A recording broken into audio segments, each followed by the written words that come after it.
খুবই ভাইরাল আর নরসিংদীর পরিচিত একটি পিঠা শেয়ার করছি আজ। আমি 99% শিওর এই পিঠাটা বাংলাদেশের অনেক জেলাতেই এখনো অপরিচিত। আসসালামু আলাইকুম এভরিওয়ান। এই পিঠার ভিডিওটাই ছিল আমার প্রথম ভাইরাল ভিডিও। এই পিঠাটা বানানো হয় খাঁটি আতপ চালের গুঁড়ি দিয়ে। ভালোভাবে ধুয়ে সেই আতপ চাল 1-2 ঘন্টা পানিতে ভিজিয়ে রাখতে হয়। চাল ভিজে নরম হলে চাকনিতে তুলে পানি ঝরিয়ে নেবেন। পানি ঝরলে গাইলে, ঢেকিতে বা মেশিনে ভাঙিয়ে নেবেন। আর ব্লেন্ডার থাকলে ব্লেন্ডারেও গুঁড়ো করা যায়। আমার মা অবশ্য গাইলে এই গুঁড়ো করতে স্বাচ্ছন্দ্য বোধ করেন। গাইলে সেই ছন্দে করা গুঁড়োতেই নাকি পিঠার আসল স্বাদ উঠে আসে, এটাই মায়ের বিশ্বাস। চালের গুঁড়ো হলে চেলে নেবেন। এদিকে আমি কলা পাতা আনতে বের হলাম, কারণ এই পিঠাটা কলা পাতাই বানানো হয়, সেজন্যই তো এর নাম পাতা পিঠা। আমাদের এলাকায় আবার কেউ কেউ কাঁঠাল পাতাতেও বানায়। এক বোন আগের ভিডিওতে বলেছিলেন মায়ের চুলাটা যদি নতুন করে দেখাতাম। মা আজ ঠিক তার কথাটাই রাখলেন। পুরনো চুলাটাকে আবার নতুন করে সাজিয়ে নিলেন পিঠা বানানোর জন্য। প্রথমে অল্প অল্প চালের গুঁড়ো একটা ছোট পাতিলে নিয়ে লবণ ও পানি মিশিয়ে পাতলা একটা ব্যাটার বানিয়ে নিলেন মা। চুলায় আগুন ধরিয়ে ভাপের জন্য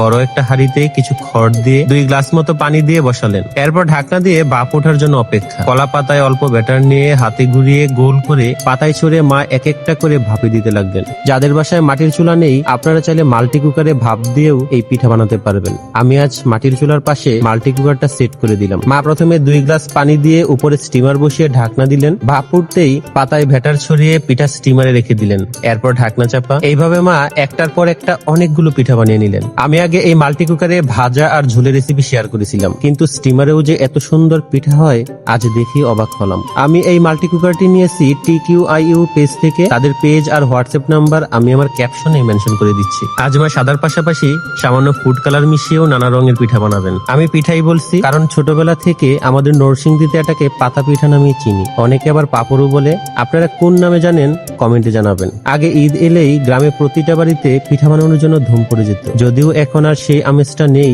যুগের সাথে সাথে অনেক কিছুই হারিয়ে যাচ্ছে। তবে মা এখনো সেই ট্র্যাডিশন ধরে রেখেছেন। ভাপ দেওয়ার পর পিঠাগুলো রোদে দিতে হবে। রোদে দেওয়ার পর প্রায় 20 থেকে 30% শুকালে পাতা থেকে ছড়িয়ে একটার উপর একটা পিঠা চাপ দিয়ে আবার রোদে রাখতে হবে। এতে আকার ঠিক থাকে, না হলে বেঁকে যাবে। আমি আজ ভাজার রেসিপিটা দেখাতে পারবো না, কারণ 2 দিন রোদে শুকাতে হবে।